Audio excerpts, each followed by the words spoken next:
सूर्यदेव हुए परम उच्च। प्रिय दर्शकों, नवग्रहों में राजा सूर्यदेव जो अत्यंत प्रभावी ग्रह हैं, 14 अप्रैल को अपनी राशि का परिवर्तन करने जा रहे हैं।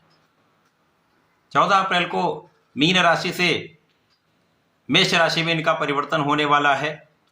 क्योंकि मेष राशि सूर्यदेव की उच्च राशि है, इस प्रकार से सूर्य अपनी परम उच्च अवस्था में पहुंचने वाले हैं। और जब भी कोई अपनी उच्च राशि में होता है, उसका बल कई सौ गुना बढ़ जाता है। उसकी क्षमता में, उसके प्रभाव में, उसके सामर्थ्य में कई सौ गुना वृद्धि हो जाती है। सूर्यदेव तो अत्यंत प्रभावी ग्रह हैं, जिनका अलग ही आभा मंडल है, अलग ही क्षमता है। शासन प्रशासन के कारक सूर्यदेव हैं, राजनीति के कारक सूर्यदेव हैं, पिता के कारक, आत्मबल के कारक सूर्यदेव हैं, अनुशासन के कारक, नेतृत्व के कारक सूर्यदेव हैं। तो अत्यंत प्रभावी ग्रह सूर्यदेव अपनी परम उच्च अवस्था में जाकर निश्चित रूप से समस्त राशि के जातकों को प्रभावित भी करेंगे, कुछ बड़े तथा महालाभ की प्राप्ति भी कराने वाले। जय श्री गणेश। नमस्कार, मैं आचार्य संजय द्विवेदी। मेरे समस्त प्रबुद्ध दर्शकों का मेरे चैनल पर हार्दिक स्वागत है। प्रिय दर्शकों, आज मैं सिंह राशि के लिए, जो सूर्यदेव की ही राशि है, सूर्यदेव के इस परिवर्तन से सिंह राशि के जीवन में कितना परिवर्तन होने वाला है, किन किन भाव को ये प्रभावित करके लाभ देंगे, अथवा कहीं पर कुछ अवरोध है या समस्या तो उसका क्या निराकरण, संपूर्ण विश्लेषण मैं पूर्ण तरीके के साथ करने जा रहा हूं। प्रिय दर्शकों, इस राशिफल को आप अपने लग्न तथा राशि दोनों के अनुसार देख सकते हैं। सिंह राशि के लिए यदि हम अवलोकन करें तो सूर्यदेव का गोचर आपके नवम भाव, भाग्य भाव में आरंभ होगा। कुंडली का नवम भाव अत्यंत प्रभावी भाव है, ये भाग्य का भाव है, धर्म का भाव है, अत्यंत विस्तृत प्रभाव देने वाला भाव है। इस भाव में सूर्यदेव का परम उच्च अवस्था में होना, जो लग्नेश हैं, आपके लिए महालाभ देने वाला है। ये आपको इस समय में अमृत तुल्य लाभ देने वाला समय आ रहा है। क्योंकि अभी तक सूर्यदेव का जो गोचर आपके अष्टम भाव में चल रहा था, जहां पर ये शनि के साथ थे, शनि के साथ जब भी सूर्यदेव होंगे तो उनका प्रभाव बहुत अच्छा प्राप्त नहीं होता है। इसी प्रकार से शनि के साथ ढैया का समय चल रहा है, जिसके कारण आपके कार्य क्षेत्र में कुछ उतार चढ़ाव की स्थिति बनी हुई है। भाग्य भी उतना साथ नहीं दे पा रहा था। आप सही दिशा में सही प्रयत्न नहीं कर पा रहे थे, परंतु आप सही दिशा में आप प्रयास करने जा रहे हैं। आपका भाग्य संपूर्ण रूप से आपके साथ में होगा।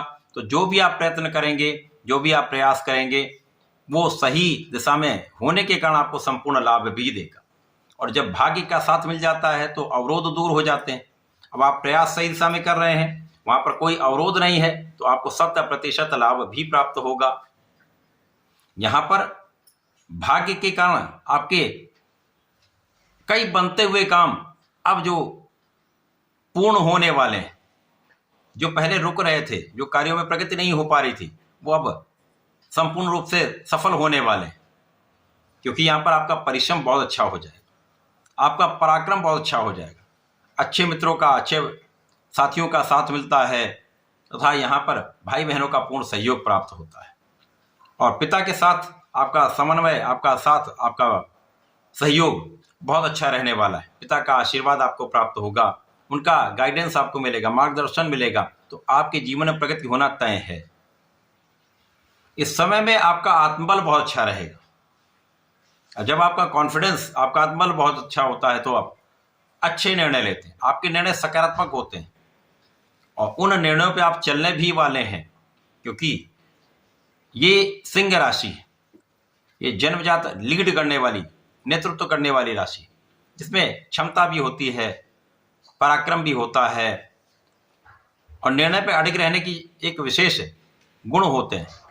तो इस गुण पर आप चलने वाले हैं, तो निश्चित रूप से थोड़ा यहाँ पर पराक्रम अधिक करना पड़ सकता है, थोड़े प्रयास अधिक करने पड़ सकते हैं, परंतु अंततः सफल आप अवश्य होंगे। आपका किया हुआ पुरुषार्थ आपको संपूर्ण लाभ अवश्य देगा। इसी प्रकार से आपकी नेतृत्व की क्षमता जो है वो विशेष रहती है। आप अनुशासन में रहते हैं, और जब आप अनुशासन में रहते हैं, आपकी नेतृत्व की क्षमता बहुत अच्छी होती है, आप सही प्रयास करते हैं, तो कोई शक्ति आपको बाधित नहीं कर सकती। समय में आपको सफलता मिलनी तय है। यद्यपि यहाँ पर कार्य क्षेत्र में कुछ ऐसे लोग होंगे जो आपको डिगाने का प्रयत्न कर सकते हैं, आपके पीठ पीछे आलोचना कर सकते हैं, समस्या उत्पन्न कर सकते हैं, परंतु कुल मिलाकर इस समय में आपको लाभ अवश्य प्राप्त होगा। इस समय में आपकी स्वास्थ्य समस्याएं कम होंगी। जो इस समय में आपके साथ कुछ शारीरिक समस्याएं लगी हुई थी, कुछ पेट से संबंधित रोग अथवा मसल क्रैम्प की समस्या थी, नर्वस सिस्टम से संबंधित समस्याएं थी, उनका निराकरण होना आरंभ हो जाएगा। और आपका स्वास्थ्य जब अच्छा होता है तो आप शारीरिक रूप से, मानसिक रूप से जब स्वस्थ होते हैं तो निश्चित रूप से आपको आपके कार्य क्षेत्र संपूर्ण सफलता प्राप्त होती है। इस समय में आपके मन का जो डिविएशन है वो समाप्त होगा। आप प्रभावी रहेंगे, आपके व्यक्तित्व का प्रभाव समस्त लोगों पर पड़ने वाला है। इसी प्रकार से इस समय में यदि आप उच्च शिक्षा लेने जा रहे हैं, हायर एजुकेशन के लिए आप प्रयत्न कर रहे हैं, तो अच्छे इंस्टीट्यूट की प्राप्ति आपको निश्चित रूप से हो सकती है। यहाँ पर आपका किया हुआ प्रयास सफल रहेगा। और जब आप धार्मिक रहते हैं, आप आध्यात्मिक रहते हैं, अपनी इष्ट का ध्यान करते रहते हैं, तो यदि कुछ समस्याएं आती भी हैं तो उनका आप आसानी से निराकरण कर पाते हैं। कुछ भी हो, यहाँ पर सिंह राशि है, ये ऐसी राशि है जो किसी भी संघर्ष का सामना पूर्ण क्षमता के साथ करने वाली राशि। तो यहाँ पर ये डरते नहीं, अपना संपूर्ण प्रयास करते हैं, अपने निर्णयों पे अडिग रहते हैं तथा विफलता से सीखते हैं। तो सिंह राशि के लिए ये समय आपको तो बहुत आगे बढ़ाने वाला है। यदि इस समय में आप लोगों का साथ लेकर चलते हैं, यद्यपि यहाँ पर आपके उच्चाधिकारियों का साथ मिलेगा, शासन प्रशासन का साथ मिलेगा, सरकारी सेवाओं में तो वहाँ पर भी विशेष लाभ मिलता है। जो कुछ उतार चढ़ाव चल रहा है, यदि यहाँ पर आपने बुद्धि बल का साथ लिया, विवेकपूर्ण आपने निर्णय लिए, तो समस्त समस्याओं से आप निकल कर आगे बढ़ने वाले हैं, विशेष लाभ लेने वाले। तो इस समय का लाभ लेने के लिए आपको नियमित रूप से भगवान सूर्यदेव को जल देना चाहिए, ओम घृणी सूर्याय नमः का जप करना चाहिए। तो भगवान भोलेनाथ पर जलार्चन करके नमः शिवाय पंचाक्षर मंत्र का जप करें। प्रत्येक रविवार को जब भगवान भोलेनाथ पर लाल चंदन अर्पित करते हैं तो विशेष लाभ की प्राप्ति होती है। ऐसा करके इसका उपयोग करें। धन्यवाद, नमस्कार।